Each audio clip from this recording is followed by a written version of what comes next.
അസ്സലാമു അലൈക്കും വറഹ്മത്തുള്ളാഹി. അൽഹംദുലില്ലാഹി റബ്ബിൽ ആലമീൻ വസ്സലാത്തു വസ്സലാമു അലാ അഷ്റഫിൽ മുർസലീൻ വഅലാ ആലിഹി വസഹ്ബിഹി വസല്ലം. റമളാനു ഉമ്മത്തി, വിശുദ്ധമായ റമളാൻ എൻ്റെ ഉമ്മത്തിൻ്റെ മാസമെന്നാണ് സയ്യിദുനാ റസൂൽ കരീം സല്ലല്ലാഹു അലൈഹി വസല്ലം തങ്ങൾ പറഞ്ഞിട്ടുള്ളത്. വിശുദ്ധമായ റമളാനിൻ്റെ റഹ്മത്തിൻ്റെ പത്തിലുമാണ് നാം നിലനിൽക്കുന്നത്. അതിനാൽ സയ്യിദുനാ റസൂൽ കരീം സല്ലല്ലാഹു അലൈഹി വസല്ലം തങ്ങൾ പറയുകയുണ്ടായി, ചില ആളുകളുടെ നോമ്പ് കൊണ്ട് യാതൊരു ഫലവുമില്ല,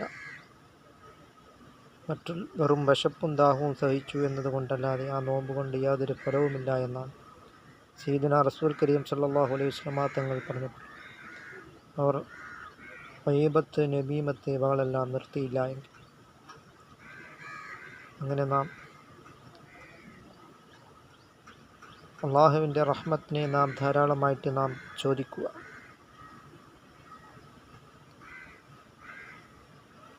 കുല്ലു മൻ അലൈഹാ ഫാൻ, ഈ ലോകത്തുള്ളതെല്ലാം നശിക്കുന്നതാണ്, എന്നെന്നും ജീവിച്ചിരിക്കുന്നവൻ അല്ലാഹു റബ്ബുൽ ആലമീൻ, ലോകരക്ഷിതാവായ അല്ലാഹു തആല മാത്രമാണ്. അതിനാൽ ഈ റമളാൻ എന്ന വാക്കിൻ്റെ അർത്ഥം പാവങ്ങളെ കരിക്കുക എന്നാണ്. അങ്ങനെ നാം അള്ളാഹുവിൻ്റെ റഹ്മത്തിനെ നാം ധാരാളമായിട്ട് നാം ചോദിക്കും. അല്ലാഹുമ്മ റഹംനി യാ അർഹമർ റഹീമീൻ എന്നിങ്ങനെ നാം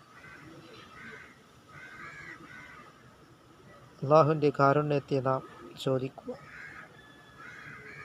അങ്ങനെ നാം അള്ളാഹുവിനെ നാം തഖ്വ ചെയ്ത് നാം ജീവിക്കുവാനും, വിശുദ്ധമായ റമളാനിനെ അല്ലാഹു തആല നിർബന്ധമാക്കപ്പെട്ടത് ലഅല്ലക്കും തത്തഖൂൻ, നിങ്ങൾ തഖ്വയുള്ളവരാകുവാൻ വേണ്ടിയാണ്. അതിനാൽ തഖ്വയിൽ അധിഷ്ഠിതമായിട്ട് നാം ജീവിക്കുവാനും, നാം നമ്മുടെ ചെവികൾക്കും കണ്ണുകൾക്കും നാവിനുമെല്ലാം നോമ്പാക്കുക, എല്ലാ തെറ്റുകുറ്റങ്ങളിൽ നിന്നും നാം വിട്ടുനിൽക്കുവാനും നാം ശ്രമിക്കുക. അല്ലാഹു തആല വിശുദ്ധ റമളാൻ നമുക്ക് അനുകൂലമായി സാക്ഷി നിൽക്കുന്ന കൂട്ടത്തിൽ അല്ലാഹു തആല ഉൾപ്പെടുത്തുകയും ചെയ്യുമാറാകട്ടെ.